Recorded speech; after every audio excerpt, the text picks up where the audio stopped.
Okay, so segment 3 is just a terrific segment. It's where you start getting into some trees. It has some really beautiful stream crossings. You're going to get back into some rock formations. If you're a geology buff, this is a great segment. There's some cool things happening there in segment 3. Let's talk a little bit about the beta. We're dealing with about a 12.5 mile segment, 2,000 feet up and 1,500 feet down. That's not a difficult stretch by way of elevation gain and fall, although there are a couple of areas where you hit a lot of climbing really quickly near the Buffalo Creek, for example. At the end, you're going to have a pretty steep climb and sort of a relentless climb, so be ready for that. But overall, it's a pretty approachable segment of the trail.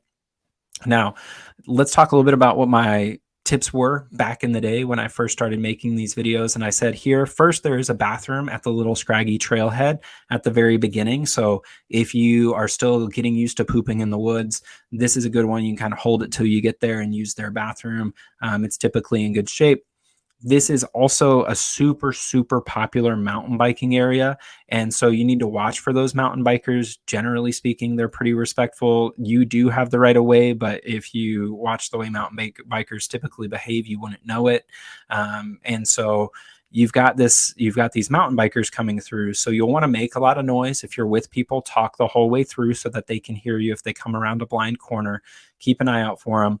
And there is a spot at Tramway Creek, there are a couple of spots there that are really good camping spots. And especially if you dry camp the night before, you will welcome the water resources being so close. And there is a good dry camping spot a half mile from the end, which is a great spot to stop for the night because the start of segment 4 is very, very hard. And so stopping early so that you can get an early morning run up the start of segment 4 is a great idea as well. So that's what I mentioned to you all years and years ago. And as Mad Hippies can confirm, segment 3 has all kinds of great camping. This is also a great option for sort of overnights. If you are brand new to backpacking and you're not sure how you're going to do, I know there have been a number of people who've reached out to me and said, listen, I'm interested in backpacking. I don't know where to begin. This is where you begin. Head out there and check out segment 3 because it is a segment that's very approachable. It's on a paved road, so you don't have to drive down a dirt road to get there. It's a great one for testing out a lot of new gear, that kind of thing. Now, here are my new tips for this, or the additional tips, I think is probably a better way to say it. Number 1 is consider dry camping early. So you do have a couple of water sources early in the segment. Consider dry camping early, and that's a good one specifically because if you are already in the segment and then you wake up early and start, you won't have to contend with the mountain bikers nearly as much. There's some really good spots early in the segment, so you can find some good camping, stay for the night, rest up. It's also important at this point to remember where you're going to be in the hike. In the grand scheme of your adventure, you are brand new. So at this point, you might be 2-3 days in. So your backpack is still as heavy as it's going to be. You've maybe eaten 2 days of food out of it, and your body is as sore as it's going to be. So this is a good time to sort of slow up your pace, stop, check, make sure you're doing all right. And just keep checking in on yourself to make sure you're in a good space, because if you can make it to Breckenridge, your odds of making it to Durango skyrocket.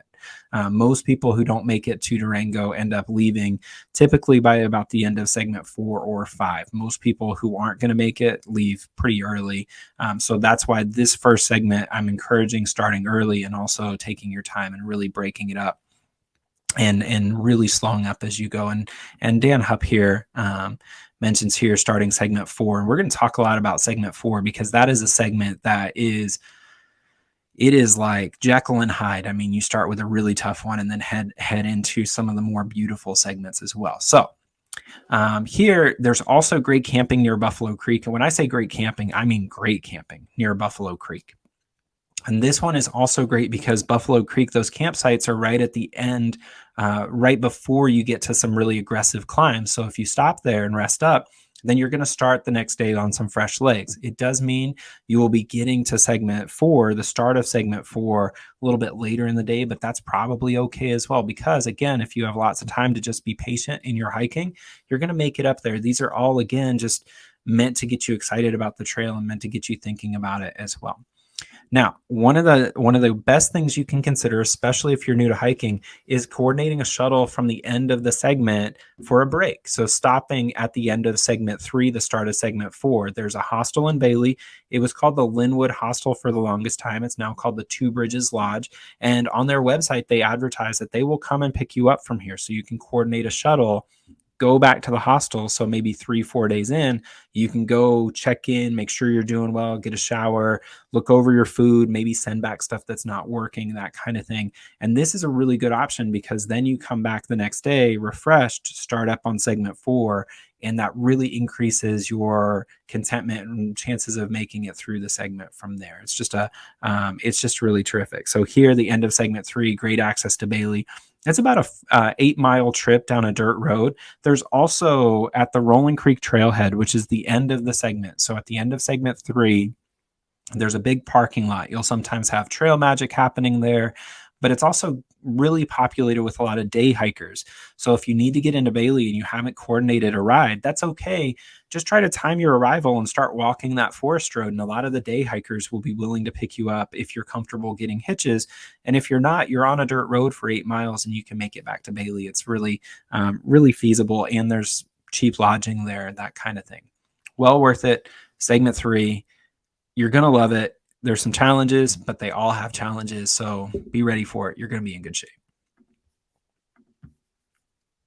Did I show the video for segment 3, everybody? I don't know if I did. I think let's take a look at segment 3. So here you notice that we've got a lot of those sort of pine forest here. We're going to see a rock formation here in a second, and the front of it really has a lot of these beautiful rock formations the first few miles. Just really, really incredible. A lot of good camping. You can see there how flat it is. So if you have plenty of water and you can camp, go for it. You start getting into some more lush areas as you go through. So it definitely picks up quite a bit more greenery as you go. And so if you get there to the start of this segment at about 2 in the afternoon, it's worth stopping for a little while and waiting for the sun to go down a little bit, because that sun can be pummeling on the front end, but then at the end, you'll start getting a lot more relief from that sun. That's a buddy of mine named Cheese. He's if you're out there, Cheese, I hope you're doing well. I haven't talked to you in a little while, but again, segment 3, got a lot to love. And one of the themes that you're going to start to see here is just an increasing amount of beauty in the segment. That's sort of obvious beauty. And what I mean by that is you can love segment 2 and that harsh beauty, but the obvious beauty, the stuff where everybody looks and is wowed, really starts happening toward the end of segment 4. And you're going to start to see some of that. So without